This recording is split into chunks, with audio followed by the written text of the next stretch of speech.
दोस्तों, क्या आपने टाटा पावर शेयर में इन्वेस्टमेंट किया हुआ है या करने वाले हो? तो आज इस वीडियो को देख के जाइएगा, क्योंकि ये वीडियो आपको बहुत सी इंपॉर्टेंट चीज़ों के बारे में बताने वाला है जो कि डेटाबेस होने वाली है, और कुछ न्यूज़ के बारे में बताने वाला हूँ जो कि सीधा सीधा इम्पैक्ट करेगी शेयर्स को। सबसे पहले हाल ही में एक न्यूज़ निकल के आई है जिसमें ये आया है कि मुंद्रा, मतलब गुजरात के एक सिटी में मुंद्रा करके एक सिटी है जहाँ पे अल्ट्रा मेगा पावर प्रोजेक्ट में बहुत बड़ा लॉस देखा जा रहा है, क्योंकि कंपनी ने जो गुजरात गवर्नमेंट के साथ जो डील फाइनल की है उसको थोड़ा खींचा जा रहा है।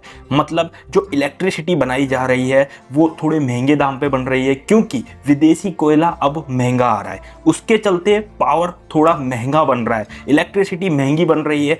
और गुजरात गवर्नमेंट से कंपनी का कहना यह है कि उसे थोड़े भाव इंक्रीज करने पड़ेंगे, पर गुजरात गवर्नमेंट इस चीज़ को लेके थोड़ा डिनाई कर रही है, और इसके चलते टाटा पावर को मंथली का 100 करोड़ रुपए का लॉस देखना पड़ रहा है। ये शॉर्ट टर्म के लिए नेगेटिव न्यूज़ हो सकती है, क्योंकि इससे क्वार्टरली रिजल्ट्स पर बहुत बुरा असर पड़ेगा। अगर ये डील थोड़े लंबे समय के लिए और खिंच जाती है तो लास्ट ईयर के जो क्वार्टर रिजल्ट थे उनसे अगर देखा जाए तो इस साल के क्वार्टरली रिजल्ट्स में बहुत बड़ा नुकसान देखा जा सकता है। और एक और चीज गाइस, अब इसको लेके कंपनी भी एक नई चीज की तरफ जा रही है, जैसे कि ग्रीन एनर्जी। जी हाँ गाइस, जो मुंद्रा वाला प्रोजेक्ट है उसमें ऐसा लॉस आगे चल के और कहीं देखने ना मिले, इसीलिए वो ग्रीन एनर्जी पे शिफ्ट होने की तैयारी में है, और इसको लेके आने वाले समय में बहुत बड़े इन्वेस्टमेंट किए जा सकते हैं। तो एक ये नेगेटिव न्यूज भी है, कुछ पॉजिटिव न्यूज भी है जो कि मार्केट को एक अच्छा खासा सिग्नल दे सकती है। जैसे कि पहले 9 महीनों में टाटा पावर ने एक नया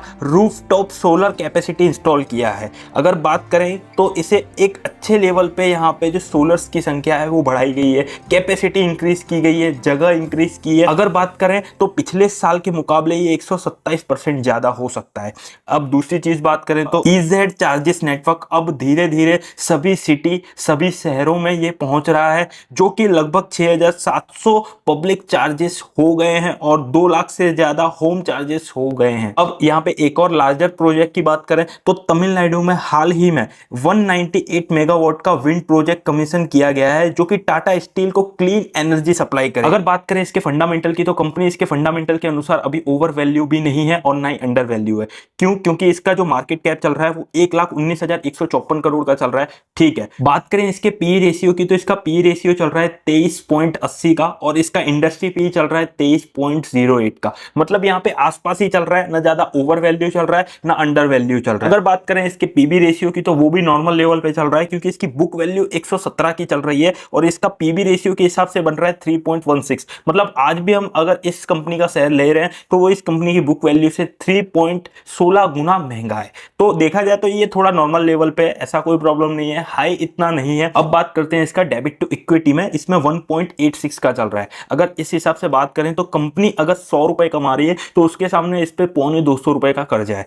तो इस हिसाब से ये थोड़ा सिग्नल देता है इस शेयर को, तो यहाँ पे थोड़ा इंपैक्टफुल हो सकता है। पर कंपनी की बैलेंस शीट के हिसाब से देखा जा रहा है कि ये आपको अच्छा खासा परफॉर्मेंस तो दिखा रहा है, पर लॉन्ग टर्म के लिए ये शेयर एक अच्छा खासा परफॉर्मेंस दिखा सकता है। अगर शॉर्ट टर्म के लिए देखा जाए तो अभी आपको ये थोड़ा कंफ्यूज करके रखिएगा, क्योंकि इसके 2 पॉइंट बन रहे हैं, एक नेगेटिव भी बन रहा है और एक पॉजिटिव भी बन रहा है।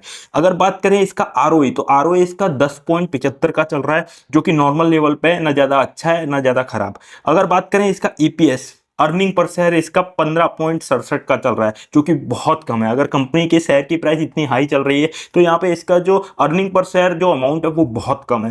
बात करें डिविडेंड का तो 0.60% का डिविडेंड प्रोवाइड कर रही है कंपनी। बुक वैल्यू इसकी मैंने ऑलरेडी आपको बताई हुई है, 117 की चल रही है। बात करें इसका सपोर्ट लेवल कहाँ बन रहा है, अभी तकरीबन ये शेयर 380 के आसपास ट्रेड कर रहा है, और अगर इसका स्ट्रॉन्ग सपोर्ट जो देखने मिल रहा है वो 355 रुपए से लेकर 360 रुपए के बीच में देखने मिल रहा है। वहां तक इसका एक सपोर्ट रजिस्ट्रेशन मिल सकता है। अब अगर शेयर ने 390 से 395 को क्रॉस कर लिया तो ये शेयर डायरेक्ट अपना जो ऑल टाइम हाई चल रहा था इसका 416 रुपए का, उसे टच कर जाएगा। पर ये डिपेंड करता है डेटा पर, बैलेंस शीट पर, क्वार्टरली रिजल्ट्स पर और न्यूज़ पर। तो ये सारी चीजें इस कंपनी को एक नया परफॉर्मेंस दिखा सकती हैं। अगर गाइस बात करें इसके फाइनेंस की तो इसका फाइनेंस आपको ईयरली वाइज ईयर आपको ऊपर की तरफ ही जाते हुए दिख रहा है, लॉस में नहीं दिख रहा है। रेवेन्यू अच्छा खासा जनरेट हो रहा है, जो कि हर साल इंक्रीज हो रहा है। प्रॉफिट की बात करें तो प्रॉफिट भी यहाँ पे आपको इंक्रीज होते हुए दिखाई देगा। अब गाइस बात करते हैं इसके शेयर होल्डिंग्स की, तो यहाँ पे प्रमोटर्स की होल्डिंग 46% की है, रिटेलर्स की 25% की है, जो कि लास्ट अगर 1 साल के हिसाब से देखा जाए तो यहाँ पे रिटेलर्स ने 2 से 2.5% की सेलिंग की है। और वहीं पे अगर बात करें FIS, तो FIS ने यहाँ पे तकरीबन आधे से पौने 1% जितनी अपनी होल्डिंग्स को यहाँ पे इंक्रीज किया है, जो कि अभी 10% की चल रही है। म्यूचुअल फंड की जो होल्डिंग है वो भी तकरीबन 8.89 की चल रही है, जो कि म्यूचुअल फंड ने अपनी जो होल्डिंग्स है वो यहाँ पे कम किया है।